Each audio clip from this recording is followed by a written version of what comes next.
Hello, everybody, and welcome to Church at Home with Rachel for Friday, the 25th of April. Today, I would like to share with you a reflection from Soul Fuel from Bear Grylls, and it's called No Pit Too Deep. He says, one of the first questions asked in any discussion on faith is this: if there is a God who loves us, how come there is so much suffering in the world? It's important and necessary to ask this question, and there are no easy answers. It can be hard to trust God when we think about the way that innocent people suffer, and we cannot pretend it isn't. Yet, in spite of this, God is able to meet us in the midst of suffering and struggles. Betsy ten Boom, as she lay dying in Ravensbrück concentration camp, turned to her sister Corrie and said, "We must tell them that there is no pit so deep that he is not deeper still. They will listen to us, Corrie, because we have been here." Extraordinarily, it is often the people who have gone through the greatest suffering who have the strongest faith. They're the ones who describe the way they felt God close by them, strengthening and comforting them in the midst of their pain. That truth helps me so much. If heroes like that can find beauty in horror, then how much more can I hold on through my tiny trials? One of those powerful prayers I know is this, and it is so simple. I have often seen it touch those who are going through great suffering and sorrow. The Lord bless you and keep you. The Lord make his face shine on you and be gracious to you. The Lord turn his face toward you and give you peace. From the book of Numbers, chapter 6, verses 24 to 26. To pray this over those you love is a beautiful and powerful thing.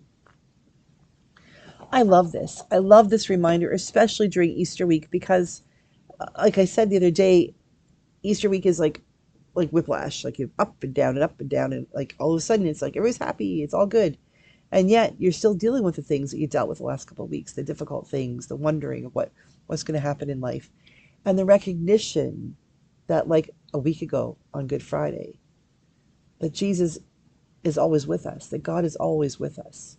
As I said last Friday about the 22nd Psalm, my God, why have you forsaken me? It's just the first part of the Psalm, because it goes on to talk about the fact that even in the deep places, even in the dark places, God is still with us.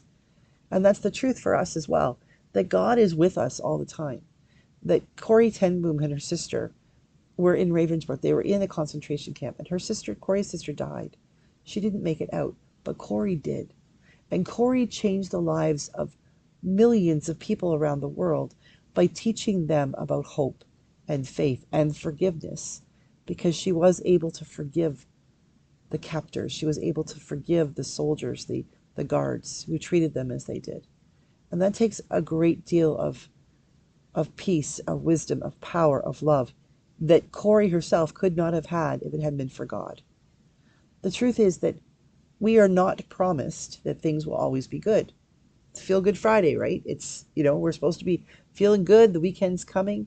The fact is that we still have difficulties. We still have troubles. We still have those wonderings about how is life. Even when things are good, there's probably always something in the back of our mind whittling around in there saying, you know what, tax time. Do you owe? How much do you owe the government? Or, I went to the doctor and they haven't called me back with my results yet. Or that conversation I had with my child, that didn't go very well. And I haven't, I wonder if they're okay. I don't know how to speak to them. We all have something in the back of our minds, no matter how good things are, that we kind of wish could go better, that we could do over, things like that. And the fact is that even whether it's a big or a small thing, we are not alone. That God is blessing us. God is with us. God is watching over us and protecting us. We don't need to panic. We don't need to panic because God is always with us. Bear Grylls he's been through some stuff. When he talks about tiny trials, he has been through some significant trials. He fell out of it, like he jumped out of an airplane. Now he chose to do that, but for his work. But his parachute didn't work. He broke his back. I have not had any trials that are that he talks about tiny trials. My trials have been like nothing compared to Bear Grylls. And yet he has survived, and he has gone back to face the things that were so difficult for him because he knows he can rely on God's strength. And you and I can know that we can rely on God's strength as well. We don't have to panic. We don't have to worry, although I know it's natural to worry.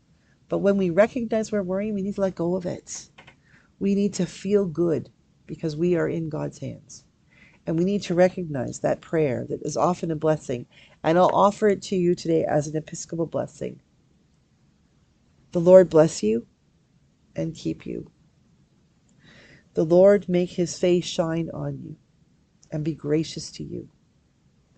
The Lord turn his face toward you and give you peace. Amen. May you be blessed, and may you be a blessing as you help others this weekend recognize that God is with them too. You're never alone. You always have God.